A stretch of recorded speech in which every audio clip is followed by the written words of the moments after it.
Hello, John Talley here with Partzilla.com. Today I'm going to show you how to bleed the brakes on our 2009 Yamaha YFZ450R. Really simple to do. Let me go grab a couple of tools and we'll go right through it.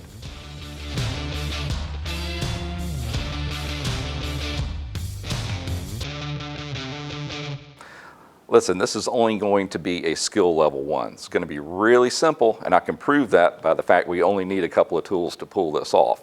Which tools? Well, just a Phillips screwdriver, an 8mm wrench, some type of container, and then a length of 1/4-inch hose. Now, as far as the parts go, there's only one. All you need is some DOT4 brake fluid. Me, I prefer to use whatever the OEM manufacturer put in the machine when it was brand new. So, once you've got your tools and your DOT4 oil ready, we can jump over there and I can show you how to do it. All right, I'm going to go ahead and lift this one up and get the front tires off, but that's not absolutely necessary. You can actually bleed it with it sitting on the ground. I'm just taking it off so you'll be able to see what I'm doing.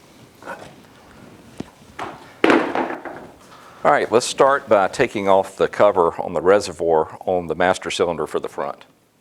Just a couple of Phillips, and if they don't break loose immediately using just a regular Phillips screwdriver, you may want to use an impact Phillips. All right, take off the cover. Clean up this plastic section, then there's a little rubber diaphragm that needs to come out. Yeah, looking like Coca-Cola in there, so it's definitely time for a flush. The name of the game here is clean, because you don't want to introduce any contaminants into the system, whether it be dirt, water, or whatever. All right, so we've got a reservoir opened up, and all we have to do now is connect a length of hose to the bleed valve right here. And then that needs to go into some type of container. I just drilled a hole in the top of a regular quart of oil that we had already used. So here's the process. Let's pump this up, hold, open the valve till it bottoms out, then close the valve and repeat. And I typically do this pretty much every time I go through a brake pad change. So that's when it needs to happen, that or annually. Because brake fluid is actually what they call hygroscopic, and it attracts water into the system. And that's what we don't want to stay in there. Plus, the fluid that's down at your caliper, well, it's pretty much staying there the whole time, and every time it goes through a heat cycle, that starts to break it down a little bit. So it's important that you get, quote, quote, new fluid down into the caliper area.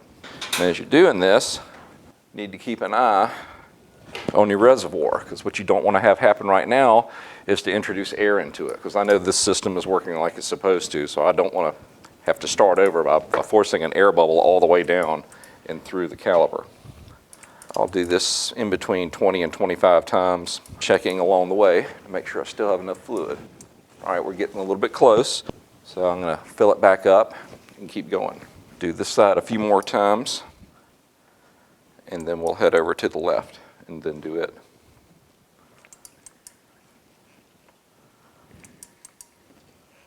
All right, we're going to go ahead and fill this back up and then switch over to the left side.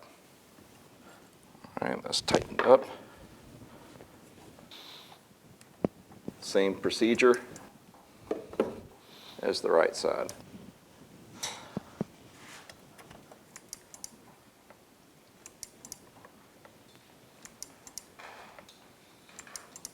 Let's go take a peek at that reservoir again, see where we are. Yep.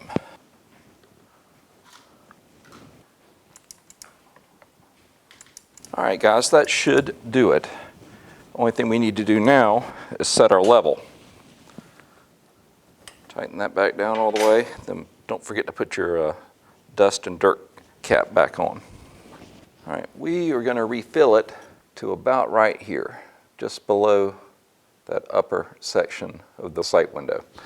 All right, there's one thing I want to caution you on when you go to refill and set the level on the reservoir. If you have old brake pads and you fill it all the way to the top and then put new brake pads on it later, well, guess what? That fluid's not going to have anywhere to go. So if your pad's worn out, don't take it all the way to the upper level. I know that we just replaced the brake pads on this machine not long ago, so I'm good to go up to that upper mark. So let's get it filled up.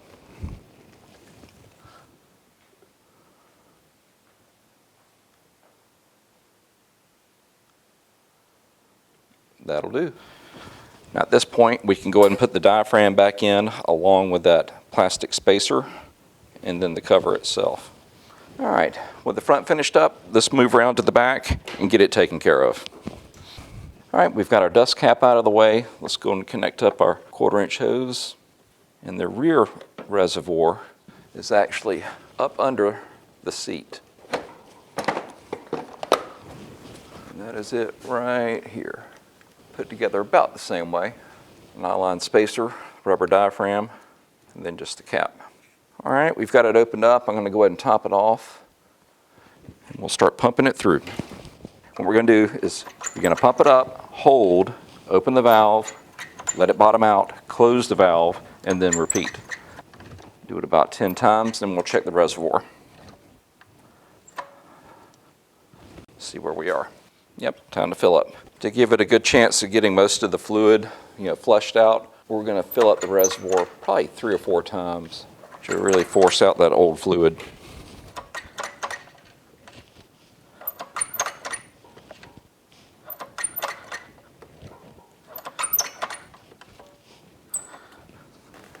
All right, we'll refill it one more time, pump it down, and then we'll set the level. And the mark we're heading for, once again, I know that we have new brake pads on the back of this one. We're going to be heading about right here. And that'll do. Let's go ahead and put our cap, diaphragm, and little nylon piece back on. And we're pretty much finished, guys. All right, now I just need to pull the hose off and put that dust cover back on. Well, all right, guys, that pretty much wraps this one up. All that's left for me to do is put the tires back on and get the seat in there.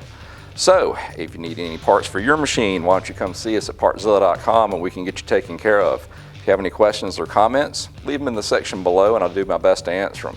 Till next time, we just want to say thanks for shopping with us here at Partzilla.com and we will see you in the next video. Have a great day.